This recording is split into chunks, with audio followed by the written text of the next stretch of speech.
Welcome to the latest episode of Five on the Floor on the Five Reasons Sports Network. Thanks for joining us on our favorite podcast app on Apple Podcasts, on Android, Spotify, or the Five Reasons YouTube channel. We're recommending that you start streaming us on Spotify because that one posts a little bit quicker than Apple Podcasts does of late. Also, check out Off the Floor. That's our Discord server. You can talk Heat all day long there, as well as the draft, transactions, other NBA games. It's all there. We split it up very neatly into channels. If you step out of line, Eternal buzzes you. So check it out. $2.99 per month.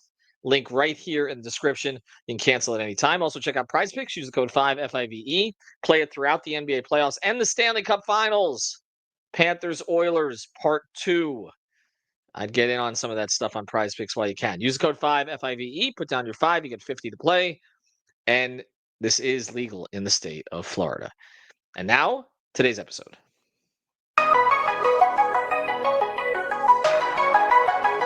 Mercy, luxurious, Heat Nation,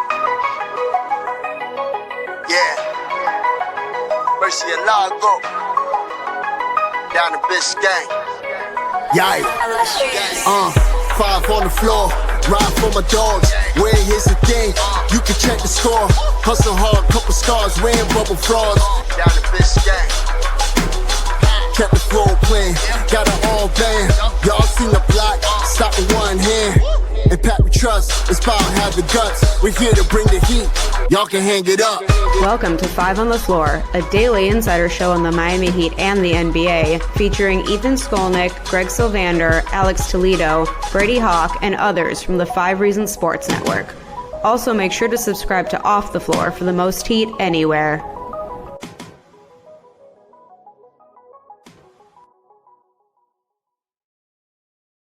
All right, welcome back to Five on the Floor. Here's today's floor plan. I'm Ethan Skolnick. You can follow me at Ethan J. Skolnick in the Five Reasons Sports. I got Brady Hawk. You can follow me at Brady Hawk 305. Check out the last episode that posted. I think that's the order we're going in, where Greg and I talked about the possibility of DeMar DeRozan, which actually is going to fall perfectly in line with this. See, I plan everything. Actually, I don't. It's just who's available on a given day. Today we got Brady again. You can follow him at Brady Hawk 305. We're going to play a clip. This is from a question that Brady asked at the end of year press conferences, and this gave us an idea for a topic. So, Brady, do you want to set this up, or should we just play it? I'll just play it because I included the question in. So here's the question to Tyler. Tyler, you're talking about your offensive role heading into the season and how much it changed and everything. I know there's been kind of a back and forth whether the mid-range shot would be kind of a part of like your major parts of your offense. Do you kind of see the way that you're being guarded right now that you almost have to refer back to it now where the mid-range shot honestly is a good shot for you within the half court? Yeah, I mean, me and Spo will always go back and forth on it, but I've always, admired and listened to what he thinks my adjustment should be going into the next season. And coming into this season, he obviously wanted me, to kind of play off the ball and figure out different ways to be effective without having the ball in my hands the entire time. So I think with that being said, next season may be something, totally different with how I'm guarded, but I would assume like I'm still, trying to get to the rim as much as possible, shoot as many threes as possible, but also, understanding the way that they're guarding me sometimes, the mid-range shot is the shot to take. But more so context of game and that, kind of leads back to what I'll be focusing on this summer is just continuing to try to make the right play, whether it's for myself or for my teammates, and whatever that leads to, the results will hopefully lead to wins, and that's what it, ultimately matters most. All right, good question, and I thought very good answer from him about this. And we did spend a good portion of the preseason last year talking about their trend towards threes and layups. That's what they wanted to do. They had Jimmy, mid-range player, primarily. Bam, mid-range player, primarily. Tyler operates really well in the mid-range, whether it's with the floater or with the jumper. And we saw obviously things change over the course of the season. Some of that had to do with Jimmy and Tyler's role changing. He spoke about that in another answer about how, he ended up, this was the answer that he got in trouble for, which was kind of ridiculous, the perception of his answer. But the comment of the Athletic about how his role changed and all of that kind of stuff, and he had to be on the ball a little bit more. But we obviously we kind of applauded. I don't know if all of us did, but most of us applauded. Like, okay, they're getting to a more modern offense last year, and what the analytics say, and getting away from the mid range. And yet, this has always nagged me. And so I'll go to you on this. And we're seeing it again with SGA, who's not an elite 3-point shooter, Shai Gilgeous-Alexander, but is the league MVP largely because he's just untouchable in the mid range. Like, you cannot get him off of his spots. He's getting you 30 to 32 points. Like, that's just what he's doing. And of course, for all the talk about MJ and above the rim and all that, and Kobe, what are the shots that we talk about that we see the most for them? It's that turnaround baseline jumper. Okay. It's the mid range. Dwayne, obviously elite. Okay. As a finisher throughout his career, particularly early in his career, and as a dunker, never a great 3-point shooter on volume.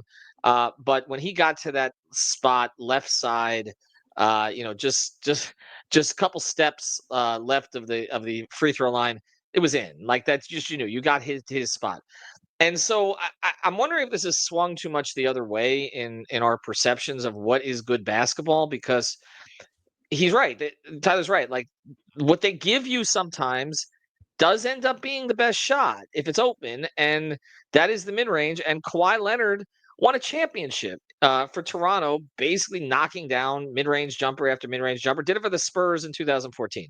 Should the Heat reevaluate their philosophy? And I'm asking that also because we are going to talk about DeRozan again, because he has been a top 5 mid range scorer over the course of his career. So yeah, there's a balance here between how they approach it for Tyler and how they approach it for the team. And I'll start by saying this: when you give the examples of a lot of these guys like Kawhi or Shea or even DeRozan, a lot of those years in Toronto, when you're the cutting out the mid ranges, I feel like it's transcended into role players. Like, they don't want, if a role player is getting X amount of shots a game and they're limited, you don't want them to be inefficient mid range shots. But I think there's a trend here where you are the number one scoring option. When you are playing your game, you're the lead guy offensively, you can lean into it a decent bit. The other part of this is not just the player side, but it's the team side. Look, Shea can get away with it because, first of all, Shea is, the MVP. He's one of the best players in the world right now. But they have a team that can put up threes. They have a team that can shoot from the outside, so he can play the mid range and the inside completely, and then he can spray from there. Whereas it's become a little bit different for Miami because I think Spo realizes if Tyler's not the shooter, they don't really have much else. Like, they don't have the spray guy. And it's kind of what we talked about on the last episode we did, where we talked about the two big lineups or who could space. They just don't have enough shooting right now. I think that's kind of the one. Now, I won't say one missing piece. There's probably more than one missing piece right now for Miami. But the one missing element clearly on this roster is shooting to me. So I think if they had more shooting and they had like a more balanced roster, maybe even like they had a few years ago, they could get away with it. I mean, that's when Tyler was getting to the mid-range. That's when Jimmy was getting to the mid-range. That's when Bam was getting to the mid-range. I was actually looking at some of the numbers. Tyler actually had one of his better mid-range shooting seasons this past season. He shot 53% on mid-range pull-ups. The attempts were down a little bit. He was pretty much hovering around 4 to 5 the last couple of years. I think he was down to 3.4 this past year. So he was down in attempts, obviously. But I look at the way, I mean, Shea's shooting like probably 7.5 a game. So it's a big difference from a lot of these guys that you're mentioning, but they don't have the luxury. Tyler doesn't have the luxury to be able to do that. He's taking, like he said, he's taking the shots that are available to him when they push him off the 3-point line. He has no other option. Like, a lot of these points, when he has to be the bailout scorer, he's going to have to take some of those shots. Shea is a good example for Tyler we're talking about, but even like, let's talk about on the other side too. This isn't just about Tyler. Like, I'm looking at the way they treat Siakam, where he's kind of playing in that mid-range, back to the basket, turnaround jumper, push shot. It's the same thing goes for Bam. It makes you think, if they could build a roster, like if the current way that they're trying to build things, if they're focused on building things around Tyler and Bam, the goal has to be to get a lot of shooting on the outside, to let Tyler and Bam play their games, to let them be able to kind of not be pushed in a certain direction. Let them play their mid-range, but also play the inside and outside when they need. And the role players fit them. It feels like we're at a point now, and I said this in the last episode, when you compare it to like the role players from the early Jimmy years, even like it feels like we're fitting the Heat's main players around the role players instead of the other way around. Like the role players, the whole goal of role players is to fit around your best players. And maybe Miami Mhm. mediocre spot right now. We all know this. They have to pick a direction, yes, but it does seem like the main guys are having to change their shot profile because of the current roster. No, that feels right, and that you're right. That's not how it should be. Their objective ultimately, when you talk to them about this, is when they're picking players, even in training camp, who could possibly be rotation players. It's how are they going to make our best players better? That's the objective. But you're right. That's not what it looks like right now. Like, and I think that is because of the fluid nature of this roster, the difficulty picking the direction, then the Jimmy thing, which forced a direction. But I do think that there has to be a blend here. We've talked about them getting a little bit more modern and creative on offense. As the offense has struggled so much over recent years. Some of it talent, some of it maybe is the way that talent's being used. But I think the overall point here is that I just want players shooting the shot that's most comfortable for them. And I think that the analytics trend again, and I'm not anti-analytics, okay? And I've said over and over that when my conversations with Spo, which go back years now since I last spoke to him about this, but I'm just saying he doesn't always go by the analytics. Like the Heat were one of the first organizations. A lot of this happened under Stan, by the way, that did kind of embrace analytics to a certain degree. But Spo told me flat out, okay, this was during the Big Three era. He's like, and this is after that everything was over with.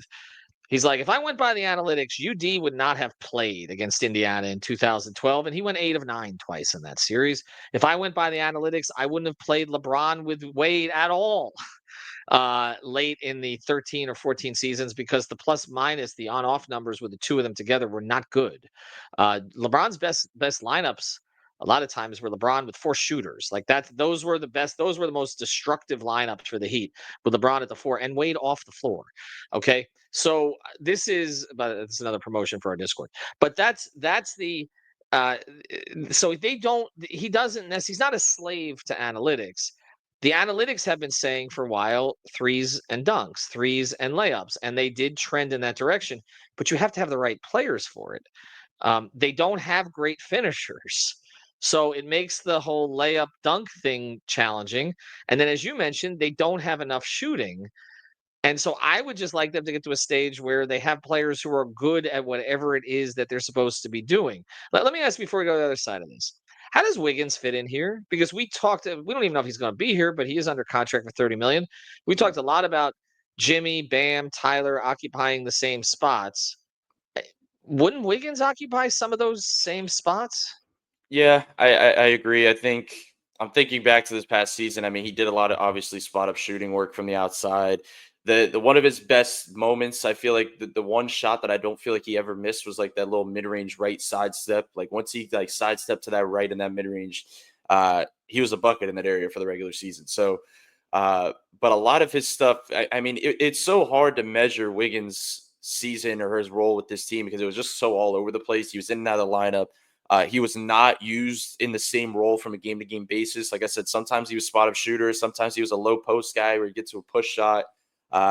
He's not somebody like we mentioned with Jimmy. He's not going to get to the line like Jimmy does. But I guess he would. That's why he had to adjust. I guess his role a little bit where he couldn't play that same mid range game. But he's used to kind of changing up his role because he did it in Golden State, and that's how he won a championship. He was able to kind of just maximize his role in different ways. And I think that's what a lot of people thought he would do, which he did for decent portions of the regular season, but it just didn't happen for long enough stretches. It didn't happen in the playoffs. And obviously, like we said, he was in and out. So he's kind of the interesting one about all this. I mean, he's the one who we're going to keep mentioning can open things up for Tyler and Bam. Like when we talk about guys like changing the way that they're guarded and everything, when you trade a guy like Jimmy for a guy like Andrew Wiggins and you think he's going to be kind of that X factor offensive guy and kind of step up with a increased offensive role, he has to kind of put that pressure on the defense. So if Wiggins is still around this upcoming season, is still kind of a major part of this offense, they're going to need that from him. They're going to need him. Honestly, I don't even care. You mentioned like guys just getting good shots. I don't even honestly with Wiggins, it's not where he gets his shots, it's how many he gets up. Like you need him aggressive. If he's going to be around and he's going to be a major part of your offense, you need him. I don't care if it's layups, I don't care if it's dunks, I don't care if it's mid ranges or threes. You need him involved because last season, Miami looked at their best offensively when he was heavily engaged. Like when he was into the game, when he was aggressive, when he had his head into the offense, it was just like catching the ball and going, not thinking. The times when he was standing around and playing passive or not taking like the open shots at times, I felt like that's what hindered a lot of Miami's offense, because now they're playing into, one of their role players taking a tough shot late in the clock, or it's Tyler forcing something, a tough two instead of an easy two. He's kind of the X factor in a lot of ways. So I don't really care about the mid-range thing with him specifically. I don't, honestly, I'd rather him out of anybody taking the threes and layups thing probably more than anybody, because that'll allow Mhm. Tyler. I don't. The Tyler thing is like, Tyler, go be Tyler, go get a bucket. Like Yeah. enough with the threes, enough with the layups. I mean, yeah, you're gonna have to prioritize it, because look, the thing is, if the whole roster takes on this like mid-range is okay theory, then this is why they Mm. try to instill it.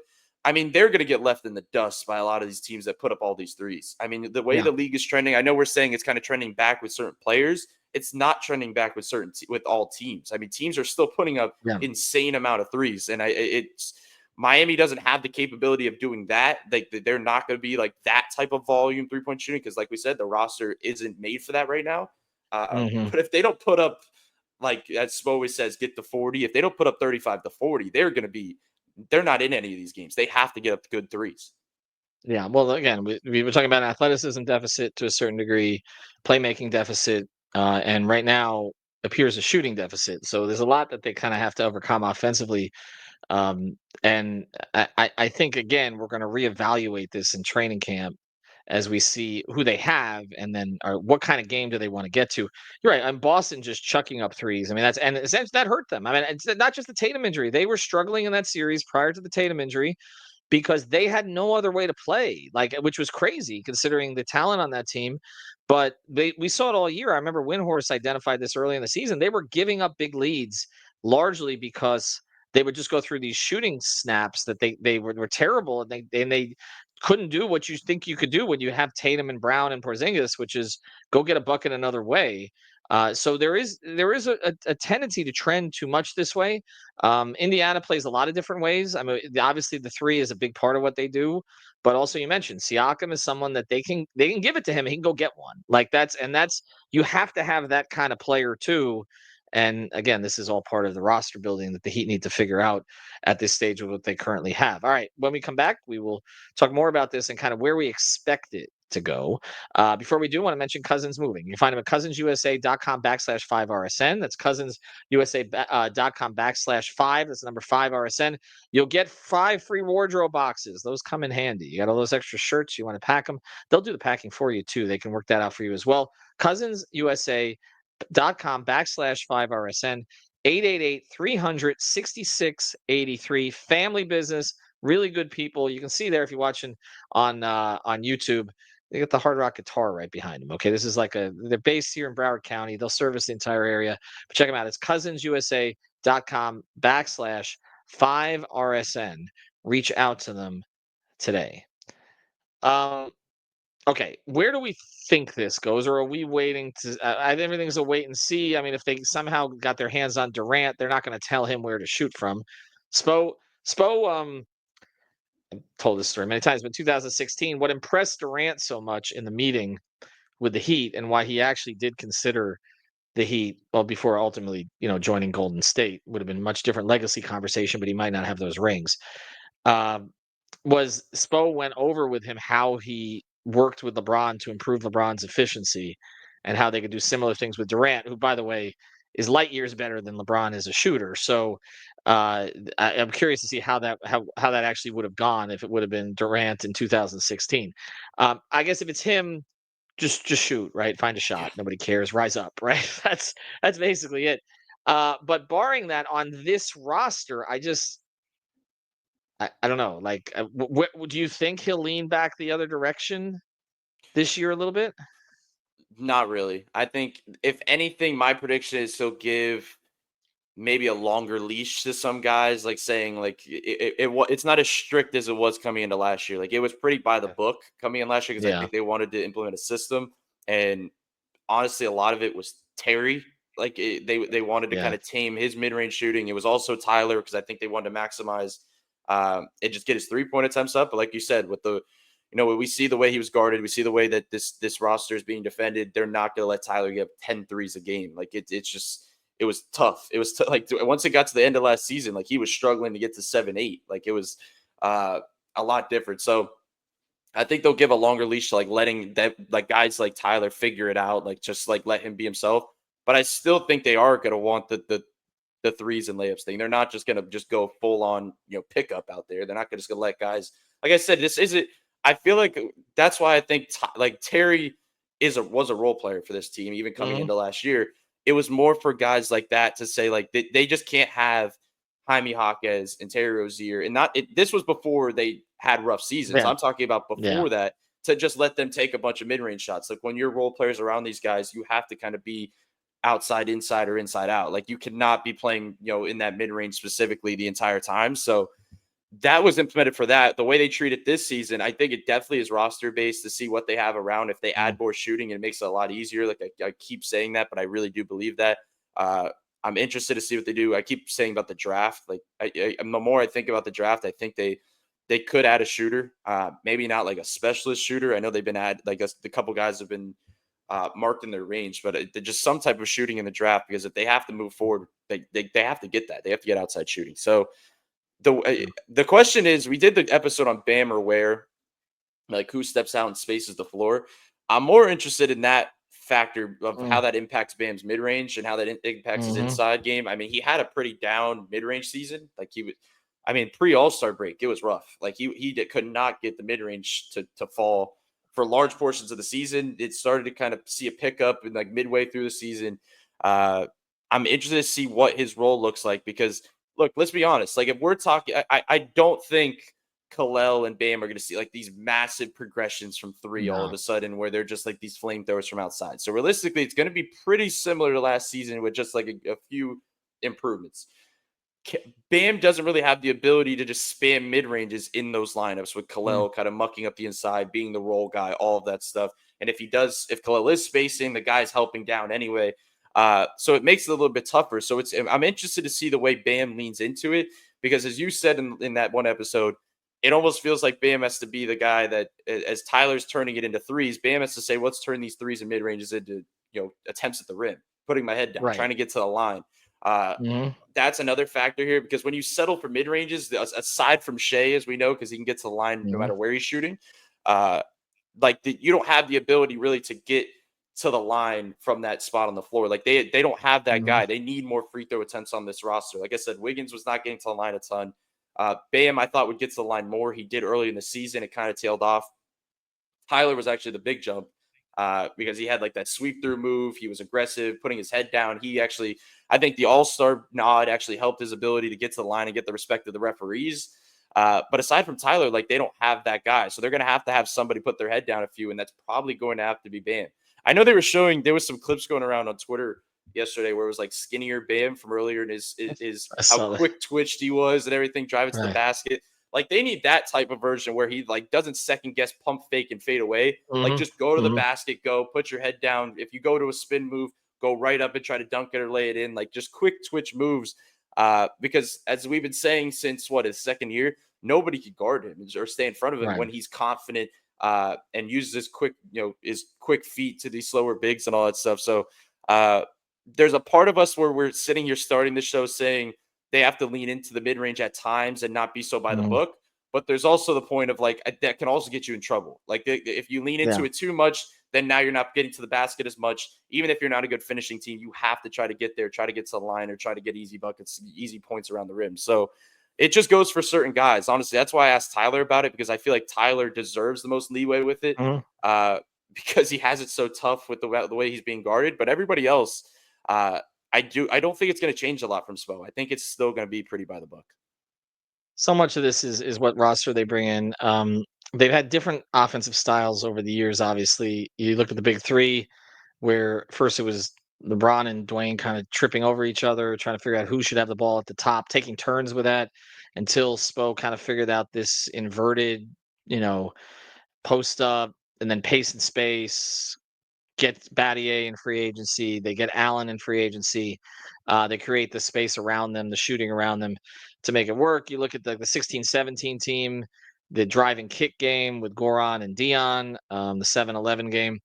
They need to find a game here. They need to find a game, and current roster is just like it's just like pieces. It's like, okay, we got this, we got that. Does Bam fit with where? Is Mitchell is David Donovan? Well, if it's Donovan, be a different story. Is Davion Mitchell's like shooting spike sustainable? And then it's like Tyler, and this is why I am sensitive to what he has to deal with. It's like, okay, Tyler, figure it out. Well, no, Tyler is the most skilled guy they have, so maybe you could put more on him, but at the same time, like you want to put him in the best possible spots. I wanted him off the ball more last year. I wanted more catch and shoot stuff. We saw it. I also don't want him to give up the floater. The floater's deadly. Okay. And particularly, and that's when he goes to it late in games, like we're talking about how he realized that, it's hard to close games. Well, one of the reasons I think is because he was kind of discouraged from shooting his pet shots at the end of games. Like maybe they need to lean back into that. And again, that's if he's even here. We don't really know who's going to be here, except Bam's going to be here, and then we're going to see Bam kind of curl into that mid-range jumper at the free throw line. And you're right, he's got to either hit a high percentage of them, or he just put the ball put the damn ball on the deck and go. Anyway, Brady, appreciate it. Thanks to our sponsors, of course, cousinsusa.com/5RSN and Prize Picks. Use the code FIVE. We will be on playback for the NBA Finals. You're going to be on playback a couple times. We're getting everybody on. It's all hands on deck playback. We're going to be on there. I'll just give everybody a quarter. That's it. But we're all going to be on there for the NBA Finals. Have a good one, everybody.